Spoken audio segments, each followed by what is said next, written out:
Hello children, welcome to NCERT learning corner. आज हम पढ़ेंगे ग्रामर ऑफ क्लास थर्ड का सेकंड चैप्टर जिसका नाम है पार्ट्स ऑफ सेंटेंसेस। पहले हमने करा था व्हाट इज अ सेंटेंस, है ना। सेंटेंस क्या होता है मैंने आपको समझाया। तो यहाँ पर हम देखेंगे कि सेंटेंस के कितने पार्ट्स होते हैं। A sentence is made up of two parts, यानी सेंटेंस के दो भाग होते हैं। द पर्सन और थिंग वी स्पीक अबाउट, यानी किसी व्यक्ति के बारे में या फिर किसी चीज के बारे में जिसके विषय में हम बात करते हैं, वो पहला भाग होता है। फिर what we speak about the person और थिंग, फिर जो दूसरा हिस्सा है उसमें ये बताते हैं कि वो जो पर्टिकुलर इंसान है या फिर चीज है वो क्या कर रहा है। पहले में हम किसी व्यक्ति या चीज के बारे में बात करते हैं, फिर उस व्यक्ति या चीज ने क्या करा तो वो हम बात करते हैं, तब ये बनता है दो पार्ट्स ऑफ सेंटेंसेस। तो यहाँ पर पहले एग्जाम्पल दिया है, सुप्रिया सिंग्स वेल। ठीक है, सुप्रिया गाना अच्छा गाती है। तो यहाँ पर पढ़िए, सुप्रिया इज द पर्सन, यानी पर्सन कौन है इस सेंटेंस में, सुप्रिया है। We are speaking about sings well, और हम उसके बारे में क्या बता रहे हैं कि वो अच्छा गाती है। Is what we speak about Riya.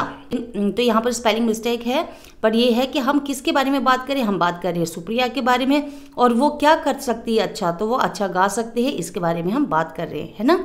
Second है a boat sails on the river.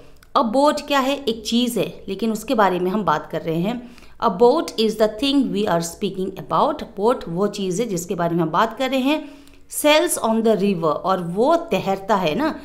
Sales का मतलब होता है नदी में तैरना।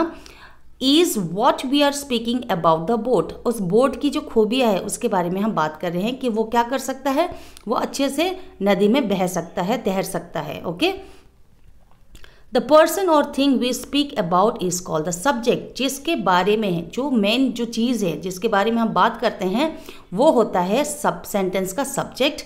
और what we speak about the person और thing is called the predicate. फिर उस सब्जेक्ट को हटा देना आप, उसके बाद में जितने भी वर्ड्स होते हैं, यानी उसके बारे में जब हम बात करते हैं पर्सन को हटाने के बाद, तो उसी को कहा जाता है प्रेडिकेट। अब यहाँ पर देखिए कुछ एग्जांपल्स दिए हैं। देखिए यहाँ पर बर्ड्स, ये किसके बारे में हम बात कर रहे हैं, बर्ड के बारे में बात कर रहे हैं। वो क्या कर सकता है, फ्लाई, तो ये हो गया प्रेडिकेट। द सन, सन सूरज के बारे में बात कर रहे हैं। क्या होता है, सन राइजेस, उगता है ना। यस, द पीकॉक, बात किसके बारे में, पीकॉक के बारे में बात कर रहे हैं, लेकिन क्या है वो, इज़ अ बर्ड, वो एक चिड़िया है। लेकिन जब हम सभी को ध्यान से देखने, जब हम इसको साथ में मिलाएंगे तो भी ये कंप्लीट सेंटेंस बन जाएगा। The moon shines at night. ठीक है, तो सब्जेक्ट को जब हम अलग कर देते हैं, जो बचा हुआ होता है ना, उसी को कहते हैं प्रेडिकेट। ओके चिल्ड्रन, अब यहाँ पर कुछ पॉइंट्स दिए हैं जिसको आपको ध्यान से समझना है। The action word fly, rises and shines is the predicate column. Doing words like is, am and are will also come in the predicate column. आप समझ में आया, यानी जिसके बारे में आप बात करते हो, जो सब्जेक्ट होता है उसी को आपने अलग करना है। बाकी उसके बाद जो भी वर्ड्स फॉलो करेगा वो सभी बनेगा प्रेडिकेट में ही आएगा, भले उसमें इज हो, एम हो या फिर आर हो। आगे बढ़ते हैं तो आपको और समझ में आएगा। Check yourself. अब हम बनाएंगे सेंटेंस जिससे हमें ये समझ में आएगा। Add a subject of to this sentences. हमें यहाँ पर प्रेडिकेट ऑलरेडी लगा हुआ है, आप देख सकते हैं ना, सेंटेंस में इज भी है, आर भी है, तो इसके सामने हमने सिर्फ एक सब्जेक्ट लगाना है जिससे कि ये कंप्लीट सेंटेंस बन जाएगा। ठीक है, तो देखिए यहाँ पर लिखा इज ग्रीन, तो आप लिख सकते हैं plant is green. Dog barks loudly. Mango is my favourite fruit. We are wet. Number 5, Delhi is a large city. तो देखिए हमने एक वर्ड लगाया और बन गया ये एक complete sentence. Okay children, number B, add a predicate to this subjects. यहाँ पर सब्जेक्ट्स ऑलरेडी है, लगाना है हमने प्रेडिकेट्स। ठीक है, फटाफट से बनाते हैं। The television is colourful. ठीक है, आपने यहाँ पर इज लगाएंगे क्योंकि यहाँ पर हमने प्रेडिकेट को बनाना है, ध्यान से समझना। Number 2, the table is wide enough, बहुत ही चौड़ा है। My mother cooks well. The students are making noise. I am drinking milk. ठीक है, तो ये हो गया हमारा predicate. Number C, choose and tick the predicates with the given subjects. यहाँ पर सब्जेक्ट्स ऑलरेडी दिए हैं, हमने सिर्फ इसमें क्या करना है, चूज करना है प्रेडिकेट, जिससे कि कंप्लीट सेंस बने, इसका मीनिंग बने।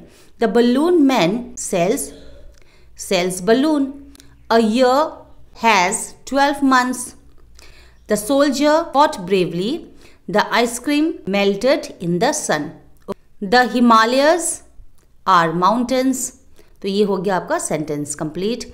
अब नंबर डी बनाते हैं, match the subject with the predicate. हमने मैच करना है। Okay, number 1, flower grows in the garden. Mother bakes a cake. The boys won the match. Girls play with dolls. Hens lay eggs. ये होगा आपका answer. Okay children, now number D, divide the following sentences into subject and predicate. हमने subject को अलग करना है और predicate को अलग करना है। तो यहाँ पर देखिए द बॉयज़, ये हो गया पहला जिसके बारे में हम बात कर रहे हैं, तो ये होगा सब्जेक्ट और जो बचा है ये बन जाएगा प्रेडिकेट। फिर द क्रो, ये होगा सब्जेक्ट और इज ब्लैक क्या हो जाएगा, ये होगा predicate. Okay, the train subject, left the station predicate. Reena subject, had a little lamp predicate. The baby subject, drinks milk predicate. Bird subject, build nest ये होगा predicate. My parents subject, loves me very much predicate. We subject, love our country predicate. ठीक है, ये है solution आपके chapter का। तो इसी के साथ ये चैप्टर यहीं पर फिनिश होता है। आई होप आपको मैंने अच्छे से समझा दिया हो, और ऐसे ही अदर सब्जेक्ट्स भी आपको पढ़ना है तो इस चैनल को जरूर सब्सक्राइब कर देना। Thank you so much for watching. Happy learning.